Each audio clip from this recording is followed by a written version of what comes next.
अस्सलाम वालेकुम दोस्तों, मेरा नाम डॉक्टर उमर है and I am neuromuscular physiotherapist. आज का जो हमारा टॉपिक है वो है बेसिकली हम जो hemiplegia first stage of recovery, जो जिसमें पेशेंट बिल्कुल फ्लैसिड पड़ा होता है, उसके अंदर हम पेशेंट को कौन कौन सी पोजीशनिंग वगैरह करवा रहे होते हैं। बेसिकली जिस तरह ये ज़रूरी है कि पेशेंट किस तरह रिकवर होता है, फिजियोथेरेपिस्ट किस तरह कोऑपरेट करता है, उसी तरह ये भी इम्पोर्टेंट है कि हम पेशेंट को कौन सी पोजीशनिंग करवा रहे होते हैं।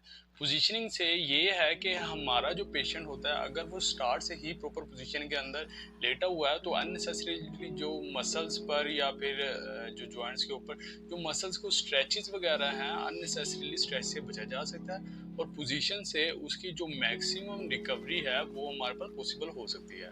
तो हमारे पास सबसे पहले जैसे कि किसी पेशेंट को हेमीप्लीजिया हुआ है, तो उसकी कौन कौन सी पोजीशन बनेगी। एक तो शोल्डर उसका ड्रॉप होगा, इंटरनली रोटेट होगा, एल्बो फ्लेक्स होगी, उसके अलावा जो हमारे पास फोर आर्म है वो प्रोनेशन में होगा और जो एल्बो रिस्ट और हमारे पास जो फिंगर्स हैं वो हमारे पास बेसिकली क्या होगी, फ्लेक्स होंगे। जो मैंने आपको लास्ट में बताया है ये है हमारे पास हेमीप्लीजिक पेशेंट की जो हमारे पास पोजीशन होती है वो। तो हमने जो हमारे पास स्पाइन लाइंग में हमारे पास पेशेंट जिस तरह लेटा हुआ होता है, या फिर हमारे पास जो पेशेंट साइड लाइंग में होता है, या फिर हमारे पास सिटिंग में होता है, उसका हमारे पास जो फिजियोथेरेपिस्ट है उसके पास प्रॉपर एक पोजीशन होती है जिसमें हमने पेशेंट को उसको रखना होता है ताकि जो पेशेंट की मैक्सिमम रिकवरी है उसको पॉसिबल किया जा सके। उसके लिए ज़रूरी होता है कि वो अपने पेशेंट्स वगैरह को इस पोजीशन में रखे ताकि तमाम की जो मैक्सिमम रिकवरी है वो हमारे पास हासिल की जा सके। शुक्रिया। सबसे पहले आ जाते हैं हमारे पास स्पाइन पोजीशन। सो स्पाइन पोजीशन के अंदर पेशेंट किस पोजीशन में हम रखते हैं, उसकी फिजियोथेरेपी की अमेंडमेंट्स क्या है, फिजियोथेरेपी में उसको हम किस पोजीशन के अंदर कौन सी पोजीशन हम रिकमेंड करते हैं, आए चलते हैं हम। दोस्तों सबसे पहले तो ये है कि जिस तरह हमारे पास हेमीप्लीजिया का पेशेंट होता है, मुकम्मल कंप्लीट फ्लैसिड वगैरह पड़ा होता है, तो पहली चीज़ आ जाती है उसकी नेक। अक्सर देखा गया है जो हेमीप्लीजिया का पेशेंट है, जो उसकी अफेक्टेड साइड है वो उससे दूसरी तरफ जो नेक है वो थोड़ा सा रोटेट करके रखता है। तो इसका हल हमारे पास ये है कि जैसे कि हमने देखा हुआ है कि जैसे हमारे पास ये पेशेंट है, ये है फॉर एग्जांपल ये लेफ्ट साइडेड हेमीप्लीजिया का पेशेंट है, तो इसमें अगर इसको लेफ्ट साइडेड हेमीप्लीजिया हुआ है तो ये हमेशा अपनी जो नेक है थोड़ी सी अपनी जो अफेक्टेड साइड है उससे ऐसे दूसरी तरफ ऐसे थोड़ी सी बेंड करके रख रहा होता है। तो इसका हमारे पास ये है कि जिस तरह हमारे पास ये एक टॉवल है, तो इसको हम कुछ इस तरह से हम फोल्ड करते हैं कि इसकी जो हमारे पास नेक की पोजीशन है, फॉर एग्जांपल ये हमारे पास पोजीशन है, तो हम इसको ऐसे ऐसे ऐसे रखते हैं, टॉवल को ऐसे फोल्ड करते हैं कि ये जो हमारे पास जो टॉवल है वो इसकी जो नेक है उससे बिल्कुल ऐसे सेंटर में ले आए। दूसरी तरफ से हम ऐसे फोल्ड करेंगे, दूसरी तरफ से हम ऐसे फोल्ड करते हैं कि इसकी जो नेक है बिल्कुल ऐसे सीधी पोजीशन में आ जाए।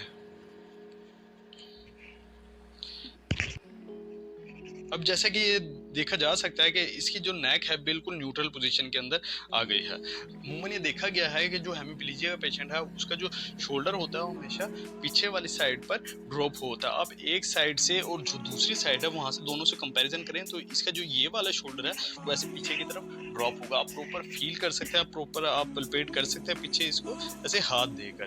सो इसके लिए हमें जो शोल्डर ड्रॉप के लिए हमने थोड़ा सा शोल्डर को एलिवेट करके रखना होता है। उसके लिए हम क्या करेंगे, जैसा कि हम कोई पिलो वगैरह ले सकते हैं या फिर कुछ ऐसा जिसको हम नीचे एज ए कुशन के तौर पे हम ऐसे पेशेंट के ऐसे रख सकें। जैसा कि हेमीप्लीजिया का जो पेशेंट होता है वो अक्सर क्या करते हैं, अपने जो शोल्डर होते हैं उसको ऐसे एडक्टेड रखते हैं, जिसकी वजह से उनमें ये फ्लेक्शन एनर्जी वगैरह जो जैसा कि मैं आपको आने वाली वीडियोस में बताऊंगा फ्लेक्शन एनर्जी होती क्या है वो डिवेलप हो जाती है। तो इससे बचाने के लिए हम बेसिकली ऐसे एक पिलो लेंगे और पिलो इसके ऐसे हैंड के नीचे ऐसे प्लेस करेंगे।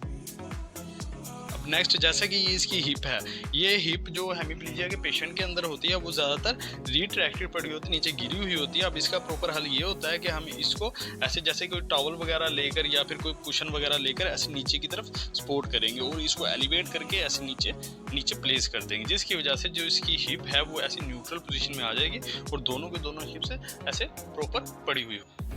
अब नेक्स्ट है जैसे कि आप देख सकते हैं कि जो फुट है, जो प्रॉपर हिप है वो पूरी की पूरी जो इसकी लिम्ब है वो एक्सटर्नल रोटेशन के अंदर जा रही होता है। अब इससे बचाने के लिए हमारे पास हल ये होता है कि हम कोई जैसे एक और पिलो लेकर हम पेशेंट के ऐसे साइड पर ऐसे सपोर्ट कर रहे होते हैं। जब हम ऐसे सपोर्ट करेंगे तो पेशेंट का जो लिम्ब है प्रॉपर ऐसे न्यूट्रल पोजीशन के अंदर आ जाएगा। जब पेशेंट का हिप प्रॉपर न्यूट्रल पोजीशन के अंदर आ जाएगा तो इसके रिकवरी के चांसेस मैक्सिमम होंगे। सो ऐसा है कि क्योंकि हैमस्ट्रिंग है हमारे पास, हैमस्ट्रिंग में स्पास्टिसिटी आने के चांसेस ज़्यादा होते हैं। तो हैमस्ट्रिंग के हम थोड़ी सी बैंड पोजीशन के अंदर ऐसे रखेंगे और इसके नीचे कोई ऐसे पिलो वगैरह या कुशन वगैरह रख देंगे। सो ये थी हमारे पास hemiplegia first stage of recovery के अंदर जो हमारा पेशेंट बिल्कुल फ्लैसिड पड़ा होता है उसके अंदर हमने कौन कौन से पोजीशनिंग वगैरह करवानी होती है। ये पोजीशनिंग इसलिए ज़रूरी है ताकि जो पेशेंट है उसके जो मसल्स के ऊपर अननेसेसरी स्ट्रेच ना आए। जब अननेसेसरी स्ट्रेच नहीं आएगा तो उसका जो पेशेंट का जो शोल्डर ड्रॉप हो, हमने अक्सर देखा होता है जो पेशेंट का जो हमारे पास लोअर लिम्ब है, लोअर लिम्ब के अंदर हमने पूरा जो उसका जो लोअर लिम्ब है वो एक्सटर्नली रोटेट देखा होता है और सर्कमडेक्टेड गेट आ रहा होता है, वो नहीं होता। जब नहीं होता तो उसके रिकवरी के चांसेस हमारे पास मैक्सिमम हो रहे होते हैं। जब रिकवरी मैक्सिमम होगी तो डिसेबिलिटी मिनिमाइज की जा सकती है, जो पेशेंट है उसको मैक्सिमम रिकवर किया जा सकता है। अगर आपको आई है हमारी वीडियो पसंद तो हमारी वीडियो को लाइक करें, चैनल को सब्सक्राइब करें और साथ लगे बेल आइकन को बजाना ना भूलिएगा। शुक्रिया।